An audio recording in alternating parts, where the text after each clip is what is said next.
Fala, gente boa, estamos na área de volta, Excesso da História, um prazer enorme estar aqui, que bom que você está participando desse projeto com a gente. Você vai gabaritar a história na ESA, você vai gabaritar a história na SpaceX, e para te ajudar, você já vai gabaritar, fica tranquilo, mas para te ajudar a estar ainda mais preparado para essa prova, eu vou trazer aqui, nessa reta final, alguns bizus para você ficar bem ligadinho aí, tá bom? Um bizu clássico, macetado de prova, é a Era Vargas. E a Era Vargas é ainda mais macetada quando a gente fala de um acontecimento específico que ocorre durante o período de Vargas, que é a ida, a participação brasileira na Segunda Guerra Mundial, a maior guerra que a gente viu, né? Que guerra foi a Segunda Guerra Mundial? Incrível! E o Brasil participa, ele não participa só como um observador, ele não manda só um corpo médico, ele não vai com um naviozinho ficar ali dando uma voltinha no norte da África, ou então na Europa, não. A gente vai de fato, a gente luta de fato. Apesar de ter sido um momento em que a guerra já estava praticamente decidida, a gente vai para lá só a partir do meio do ano de 1944, já tinham acontecido algumas conferências, inclusive, entre os aliados, ou seja, o fim da guerra era uma questão de tempo, mas era crucial para o Brasil essa participação, e foi uma participação sim heróica, porque até hoje ela é rememorada pelo Exército Brasileiro, pela FAB também, que participa junto com essa Força Expedicionária Brasileira, e a gente vai falar aqui calmamente, assunto de prova, cai o tempo todo, então fica ligado, você que vai fazer o concurso militar. Vem comigo, Brasil na Segunda Guerra Mundial, 1939 a 1945, uma guerra que explode. E você lembra diretamente de Adolf Hitler, você lembra do Mussolini, você lembra do nazifascismo, você lembra da participação tardia dos Estados Unidos nessa guerra diretamente, depois do ataque a Pearl Harbor. E tudo isso está ligado ao Brasil, e a gente vai chegar lá. Qual é o contexto brasileiro? O contexto brasileiro é o contexto do Estado Novo. Você viu, você sabe, você já estudou, que de 1930 a 1945 está na famosa Era Vargas. E a Era Vargas tem três grandes períodos. O primeiro período é o período provisório, de 30 a 34. Depois de 34 a 37 é o período constitucional. Já tem a Constituição de 1974, que vai eleger o Vargas indiretamente para presidente. E em 37 a gente tem o início do Estado Novo, através de um golpe do Estado Novo, o golpe varguista, onde ele agora entra numa ditadura, que para alguns historiadores foi a ditadura mais dura, mais ferrenha, mais sangrenta e complicada que o Brasil já viveu. Tá? Quando a gente fala de ditadura, a gente lembra, claro, golpe de 64, ditadura militar no Brasil, mas essa ditadura do Vargas também tem que ser lembrada como algo muito sangrento, algo muito radical. Beleza? Antecedentes gerais dentro desse contexto de Estado Novo, contexto de repressão, contexto de ditadura, o contexto de controle, tá? Controle sobre os próprios estrangeiros, já que o Vargas vai criar um monte de leis, principalmente a partir de 1939, leis que vão fazer com que a galera tenha o quê? Tenha uma dificuldade de debater assuntos estrangeiros. O que seria isso? As escolas estavam proibidas de oferecer, por exemplo, uma linguagem muito aprofundada no que diz respeito ao aprendizado de línguas estrangeiras. Os debates tinham que ser sempre debates ligados ao Brasil, ou seja, de forma geral, há uma tentativa de nacionalizar todas as esferas brasileiras. Tá? Até aí, o Brasil não está envolvido diretamente em nenhum lado desse conflito. A gente tem o lado do eixo, com a Alemanha, com a Itália, com o Japão. Você tem os aliados, com a França, a Inglaterra, os Estados Unidos depois, a Rússia, a União Soviética, Rússia não, a União Soviética, que foi crucial para essa guerra. Então, a gente tem o lado dos aliados e o lado do eixo. E o Brasil brincou de o quê? Brincou de ser neutro. Mas sabe aquela neutralidade que o cara dá aquela dançada para um lado e uma dançada para o outro? Esse foi Vargas. Vargas foi sensacional, incrível. Se você já estudou matemática, você já ouviu provavelmente essa palavrinha aqui, equidistante, tá? O que é esse comportamento equidistante de Getúlio Vargas? Ele estava simplesmente alinhado sem estar alinhado com as duas maiores potências da época. Ele estava alinhado sem estar alinhado com dois lados bem conflituosos, Alemanha e Estados Unidos. Tá? A gente tem que colocar também como potência da época a União Soviética, é claro, mas para a gente, nesse momento, ou a gente estava imerso num contato direto com os Estados Unidos ou imerso num contato direto com a Alemanha. E o Vargas brincou nesse meio, ele ficou, o que os historiadores chamam disso, ele ficou equidistante, ele ficou de um lado e do outro com o mesmo comportamento. Ele tentava barganhar aqui, tentava barganhar lá, com os Estados Unidos aqui, com a Alemanha lá, os dois maiores parceiros comerciais do Brasil então, beleza? Só que a aproximação com os Estados Unidos foi algo natural. Primeiro, por conta do grande marketing, da grande capacidade de relações exteriores dos Estados Unidos no que diz respeito à penetração em territórios estrangeiros. E não era mais uma penetração a partir da porrada, da bomba, tiro, porrada e bomba, não. Os Estados Unidos percebeu que melhor do que ir com porrada, tiro e bomba era ir o quê? Dialogando, brincando. Essa era a política da boa vizinhança, colocada em prática pelo Franklin Delano Roosevelt.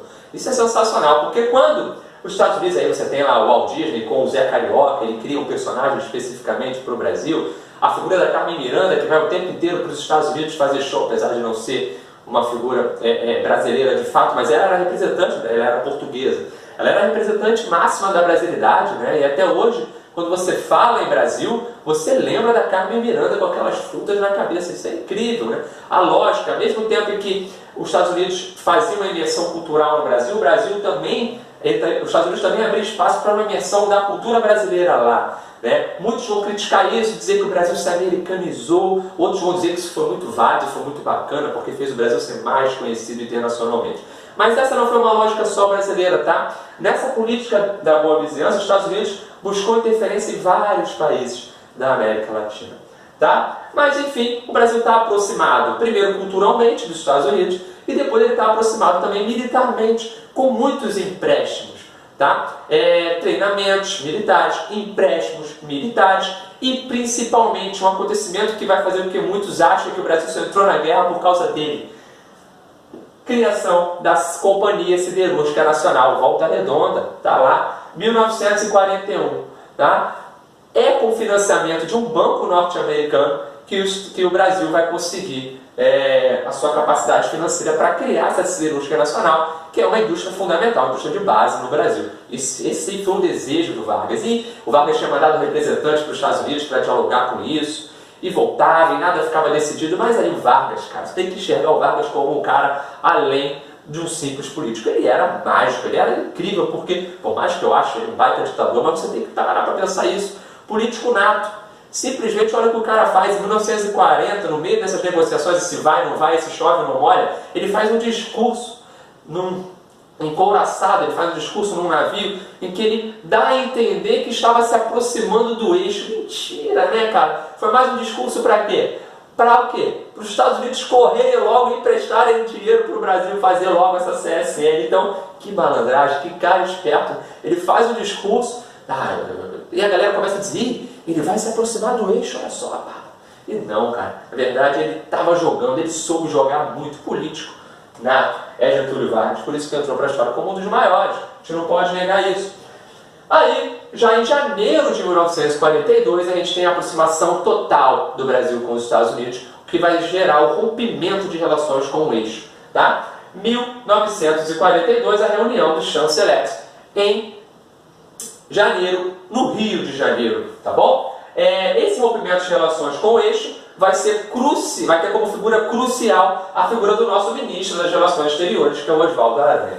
O Oswaldo Aranha vai ter que tentar convencer, inclusive o Vargas põe no diário dele que foi convencido por Oswaldo Aranha no período final ali. Oswaldo Aranha foi crucial para que eu pudesse me aliar de fato aos aliados, aos Estados Unidos, né? Porque ele vai ficar fazendo discursos intensos para Getúlio, ele vai tentar convencer a grande parcela do exército que não queria naquele momento. Ele tem duas figuras importantes, o general Góes Monteiro, que era o chefe do Estado-Maior, né? E a gente tinha também o Dutra, que depois virou presidente, Eurico Gaspar Dutra. Eles eram, ministro da guerra, Eurico Gaspar Dutra, eles eram mais alinhados com o comportamento alemão. Então, esses caras tiveram muita resistência, e o cara fundamental para manter essa resistência contra os alemães foi o Oswaldo Aranha. O Oswaldo Aranha disse, não, a gente tem que entrar do lado dos Estados Unidos, vai ser melhor para a gente, vai ser melhor para o Brasil, vai ser melhor para o Exército e vai ser melhor de forma geral até para você, Getúlio. E de fato a ida do Brasil para para essa guerra, esse contato direto desses pracinhas, dessa galera que vai para a Itália, é justamente o quê? Tem 3 grandes fatores que vão ser cruciais para a saída dessa galera para lá. Primeiro é a tentativa de melhores acordos comerciais com o próprio Estados Unidos. Isso é crucial. O Brasil ele vai tentar conseguir melhores acordos comerciais com os Estados Unidos e vai ter como essa aproximação, essa ida direta lá, uma boa sacada. Segundo, uma tentativa de melhorar internamente o próprio exército, né? Melhorar no que diz respeito à sua logística, ao seu material bélico, dar ele experiência, servir como uma espécie de estágio. Terceiro, era fortalecer internamente a figura do Vargas perante os militares. Então, temos 3 perspectivas. Uma perspectiva externa, ou seja, o Brasil ele se lança à guerra para meio que mostrar para o mundo, mostrar para os Estados Unidos que ele tinha força. Os Estados Unidos, nosso recém-amigo, mostrar para a América do Sul que ele tinha força. A Argentina, nossa maior rival naquele momento, mostrar, olha, o Brasil está indo para a guerra. Que bacana.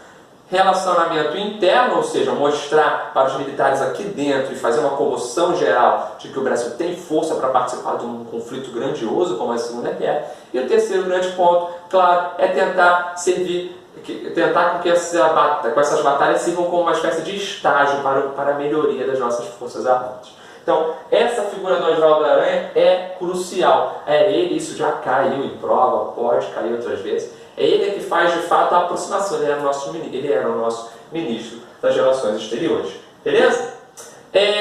Vem cá.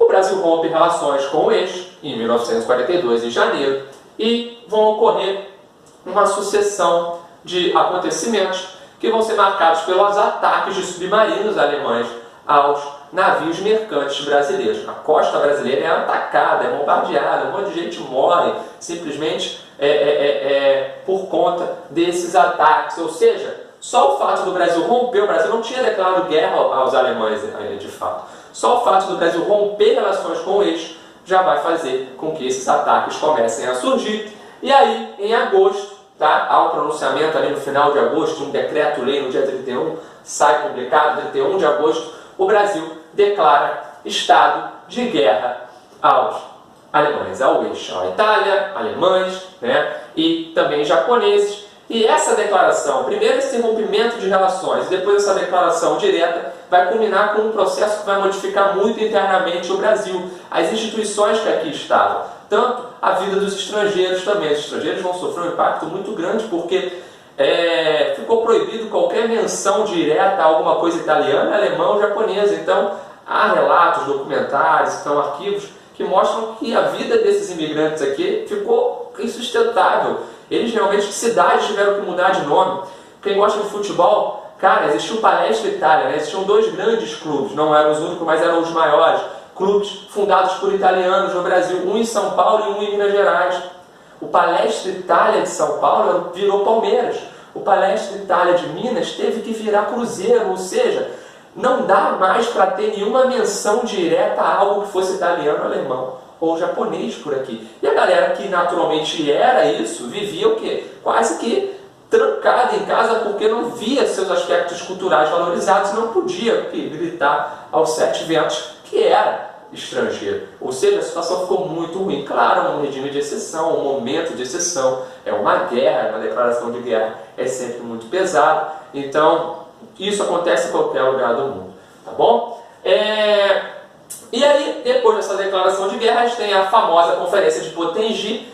Essa conferência ocorreu em Natal, tá? Em 1943, aquela conferência em janeiro também, aquela famosa conferência da foto do Jeep, a foto do Jeep do Franklin Delano Roosevelt com o Getúlio Vargas. Vocês devem procurar aí, foto, Vargas e Roosevelt, né? O segundo Roosevelt. Eles estão lá num jeepzinho, passeando por Natal. Essa conferência vai ser crucial, vai lançar as bases para a criação da FEB. A FEB é criada já em 1943, né? A Força Expedicionária Brasileira. E aí a gente vai ter a cidade de Natal com a região de Parnamirim, sendo conhecida mais tarde, inclusive ela ganha esse apelido, de um trampolim da vitória. Ou seja, é uma base crucial de apoio logístico aos interesses norte-americanos na África, né, na Segunda Guerra Mundial. Eles vêm para cá, reabastecem, organizam bem a situação e daqui eles partem por posição privilegiada de Natal dentro dessa lógica. Hoje, Parnamirim, se eu não me engano, é um município já autônomo, mas naquela parte integrada da região de Natal, beleza? Bases dos Estados Unidos lá em Natal, cruciais, ou seja, o Brasil cede esse espaço também para a colocação de bases norte-americanas por aqui. E aí, o fato crucial que todo mundo esperou, porque depois que o Brasil foi atacado por submarinos alemães, a galera foi o quê? Foi para a rua pedir que o Brasil participe da guerra. A UNE, naquela época, foi para a guerra. A UNE, naquele momento, foi para a rua. Trabalhadores, trabalhadoras, pessoas pobres, classe média alta, a galera abraçou a guerra, falou, isso é um absurdo, o Brasil tem que ir para a guerra. E desde a criação dessas bases para a FEB, desde a criação da FEB em 43 até a ida, é um intervalo mais ou menos de 1 ano de preparação, né? Essa galera que vai para o norte da Itália lutar pelo Brasil contra o eixo, ela vai simplesmente ser preparada, vai ser treinada pelos norte-americanos, e aí o embarque efetivo ocorre a partir de 1944, e eles vão à luta. Itália vai ser integrada ao 5º Exército Americano, mais de 25 mil homens, mais de 450 mortos, mais de 20 mil prisioneiros essa FEB consegue fazer, e essa FEB vai junto com alguns integrantes da chamada FAB, que tinha sido recém-criada, né? O Ministério da Aeronáutica de 1941 e a FAB também de 1941. A FAB acabou pegando toda a parte aérea do Exército e da Marinha e foi concentrada. A nossa Força Aérea Brasileira surge ali também com o Vargas e logo em seguida já está lá também lutando. A Força Aérea Brasileira vai ter um papel interessante aqui na nossa costa, tá? Por quê? Depois que esses ataques submarinos acontecem, ela vai fazer o patrulhamento. Tem até um caso de um afundamento da destruição de um submarino alemão por parte da FAB, enfim. Esse patrulhamento foi bem intenso, a FAB patrulhou mesmo. Mas a ida lá para a Itália, ela foi, mas foi um quantitativo menor. O Brasil manda 25 mil homens e vai participar, tanto no que diz respeito tinha uma famosa linha gótica lá na Itália. O Brasil vai atuar ali entre Bolonha e Modena, né, no norte da Itália, e tinha a famosa linha gótica, que era uma linha de proteção crucial ali dos italianos, e aí o Brasil vai ajudar, vai dar o apoio logístico primeiramente, depois vai se envolver em batalhas diretas, como a Batalha de Monte Castelo, muito dura, e a maior delas, que o Brasil mais perdeu gente, mas também venceu, a de Montese. O Brasil, ele participa diretamente da guerra, claro que, poxa, perto do que foi o quantitativo dessa guerra, a nossa participação é irrisória. Mas, cara, imagina, o Brasil nunca se pensou, o pessoal tirava onda, fazia piada, né? Tinha até aquela velha história, é mais fácil uma cobra fumar do que o Brasil mandar alguém para a guerra, e aí por isso que o símbolo da FEB virou aquela cobra fumando. Ou seja, a galera fazia piada, não achava que o Brasil tinha potencial de ir, e o Brasil foi. Isso é muito interessante, isso é muito marcante, e por isso até hoje é um símbolo muito coeso para essas forças armadas, beleza? Então o Brasil vai para lá a partir de 44, e eu espero que você tenha entendido. A gente consegue bons resultados lá na Itália e ajuda, sem dúvida, aos aliados a vencerem essa guerra. Beleza? Tamo junto, se inscreve aí no canal e passa para todo mundo aí. Boa prova para vocês. Vamos ter mais um vídeo aí, hein? Se liga, espera. Tamo junto.